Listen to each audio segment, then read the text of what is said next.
రాష్ట్రానికి చెందిన కేంద్ర మంత్రులు ప్రజలకు పార్టీ క్యాడర్కు అందుబాటులో ఉండడం లేదని బీజేపీలో టాక్ వినిపిస్తోంది.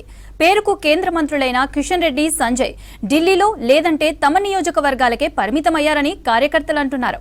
ఎన్నికలప్పుడు ప్రచారం కోసం వినియోగించుకుని ఇప్పుడు కలవడం లేదని మదనపడుతున్నారు.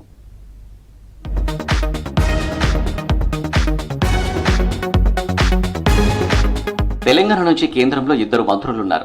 అందులో ఒకరు సికింద్రాబాద్ ఎంపీ కిషన్ రెడ్డి, మరొకరు కరీంనగర్ ఎంపీ బండి సంజయ్. ఆ ఇద్దరు నేతలు పార్టీ క్యాడర్కు ప్రజలకు అందుబాటులో ఉండడం లేదని విమర్శలు వస్తున్నాయి. ఢిల్లీ టు సికింద్రాబాద్ వయా శంషాబాద్ అన్నట్లుగా కిషన్ రెడ్డి, ఢిల్లీ టు కరీంనగర్ వయా శంషాబాద్ అన్నట్లుగా బండి సంజయ్ పరిస్థితి ఉంది అంటున్నారు బీజేపీ కార్యకర్తలు. వీళ్ళిద్దరూ కేవలం తమ నియోజకవర్గాలకు మాత్రమే పరిమితమయ్యారనే చెబుతున్నారు. సమస్యల కోసం కలుద్దామన్నా స్టేట్ పార్టీ ఆఫీసులో అందుబాటులో ఉండడం లేదంటున్నారు. ఎన్నికలప్పుడు ప్రచారం చేయించుకుని ఇప్పుడు కలవడం లేదని మదన పడుతున్నారు కార్యకర్తలు. నియోజకవర్గంలో అందుబాటులో ఉంటున్నారు అని, ఢిల్లీలో అందుబాటులో ఉంటున్నారు. మా కిషన్ రెడ్డి గారైనా సంజయ్ అన్నైనా ఇద్దరు కూడా ఎప్పుడు కూడా పార్టీ ఇచ్చినటువంటి ఏ కార్యక్రమాన్నైనా క్రమశిక్షణతోటి నిర్వహించేటటువంటి కార్యకర్తలు.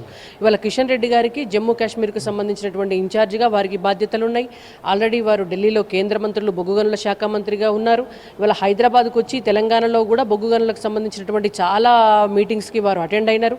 పార్టీ ఆఫీస్కి వచ్చి పార్టీ ఆఫీస్లో వారు ఉంటున్నారు. పార్టీ ఇచ్చినటువంటి ఏ కార్యక్రమం ఇచ్చినా చేస్తున్నారు.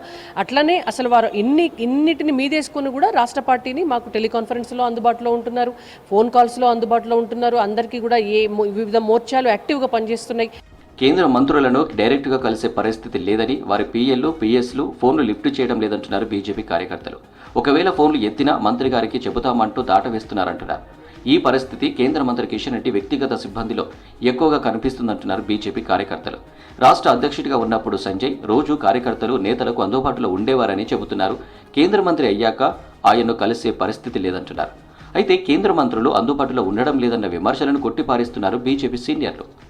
ఇవాళ ఇక్కడ ఉంటే అక్కడ లేరని మీరే అంటారు, కరీంనగర్లో లేకుంటే సికింద్రాబాద్లో లేకుంటే వీళ్ళు కాన్స్టిట్యున్సీలో ఉండలేరని మీరే రాస్తారు. అక్కడ ఉంటే స్టేట్ ఆఫీసులు ఉండలేరంటారు, స్టేట్ ఆఫీస్లో ఉంటే వీళ్ళు ఢిల్లీలో ఉండరా అంటారు. అంటే ఏడున్నా ఏదో ఒకటి అంటారు. కానీ ఇవాళ భారతీయ జనతా పార్టీ నిజమైనటువంటి డిసిప్లిన్ ఉన్నటువంటి కార్యకర్తలుగా మా నాయకులు 100% పార్టీకి అందుబాటులో ఉంటున్నారు, కార్యకర్తలకు అందుబాటులో ఉంటున్నారు. మా భారతీయ జనతా పార్టీ రేపటి నాడు రాబోయే ఎన్నికల్లో, స్థానిక సంస్థల ఎన్నికల్లో కావచ్చు, గ్రాడ్యుయేట్ అండ్ టీచర్స్ ఎమ్మెల్సీ ఎన్నికల్లో కావచ్చు, రాబోయేటటువంటి అసెంబ్లీ ఎన్నికల్లో కావచ్చు, ఈ తెలంగాణ రాష్ట్రంలో అధికారంలోకి వచ్చే దిశగా ఇవాళ కిషన్ రెడ్డి గారి ఆధ్వర్యంలో మా పార్టీ ముందుకు పోతుంది. ఇప్పటికే భారతీయ జనతా పార్టీలో ఓ రకమైన అనిశ్చితి ఉంది. ప్రస్తుతం రాష్ట్ర అధ్యక్షుడు కిషన్ రెడ్డి, పార్టీ ఎమ్మెల్యేలకు గ్యాప్ కొనసాగుతుంది. ఇప్పుడు సంజయ్ అందుబాటులో లేకపోవడంతో భవిష్యత్తులో పార్టీకి తిప్పలు తప్పవంటున్నారు బీజేపీ కార్యకర్తలు.